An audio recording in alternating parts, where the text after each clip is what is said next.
Youth کو بدزن کس طرح کیا جا رہا ہے پاکستان سے، اور بڑی لاجیکل مثالیں دیتے ہیں، بڑی جائز باتیں کرتے ہیں، اور یوتھ ہماری سنتی ہے، ان باتوں میں آتی ہے۔ مثال کے طور پر آپ کو بتایا جاتا ہے کہ پاکستان میں پانی کے کولر سے گلاس باندھنا پڑتا ہے، کہ یہاں کے لوگ تو بے ایمان ہیں،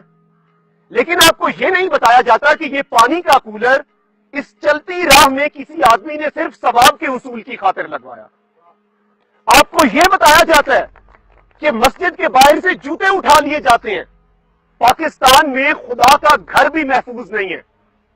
لیکن آپ کو یہ نہیں بتایا جاتا کہ یہ جو مسجد بنائی گئی ہے، اسے بنانے اور اس کی مینٹیننس کے لیے کتنے ہی لوگ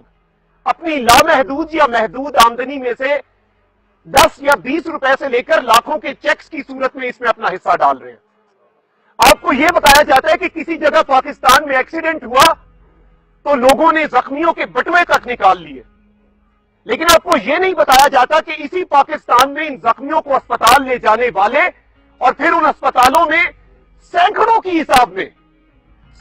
حساب میں خون لے کر پہنچنے والے، خون دینے جانے والے بھی اسی دھرتی کے باسی ہیں۔ یقین مانے پاکستان میں کوئی دھماکہ ہوتا ہے تو آپ کے بڑے اسپتالوں کے باہر 1 یا 2 گھنٹے بعد بورڈ لگا دیے جاتے ہیں کہ مزید خون کی ضرورت نہیں ہے،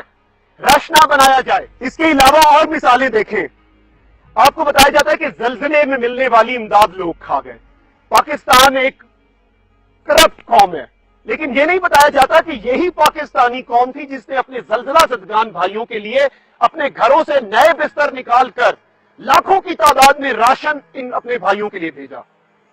آپ کو یہ بتایا جاتا ہے کہ کسی ناکے پر کسی پولیس والے کی فائرنگ سے نوجوان ہلاک ہو گیا،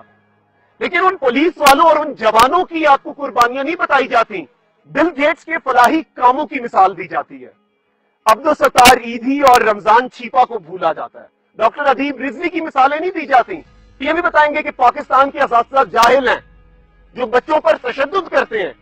وہ آپ کی طاہرہ قاضی کو بھول جائیں گے جو APS میں اپنی جان دے گئی اور بچوں کو بچانے کی کوشش میں۔ مسئلہ یہ ہے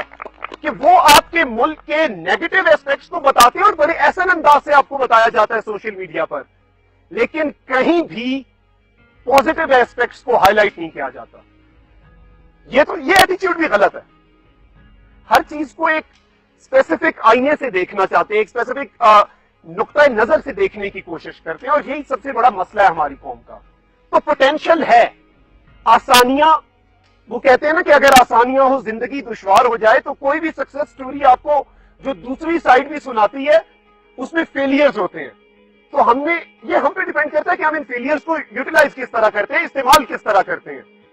وقت زیادہ آپ کا لے رہا ہوں، ایک چھوٹی سی نظم کے ساتھ، اس نظم کے پیغام کے ساتھ آپ سب سے اجازت چاہوں گا کہ میرے وطن کے اداس لوگوں، نہ خود کو اتنا حقیر سمجھو کہ کوئی تم سے حساب مانگے، نہ خود کو اتنا قلیل سمجھو کہ کوئی اٹھ کر کہے یہ تم سے، وفائیں اپنی ہمیں لوٹا دو، وطن یہ اپنا ہمیں تھما دو، اٹھو اور اٹھ کر بتا دو ان کو کہ ہم ہیں اہل ایمان سارے،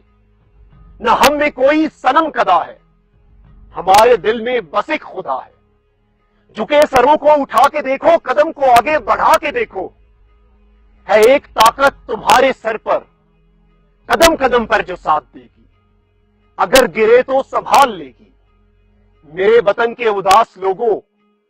اٹھو اور اٹھ کر وطن سنبھالو، اٹھو اور اٹھ کر وطن سنبھالو۔ Thank you.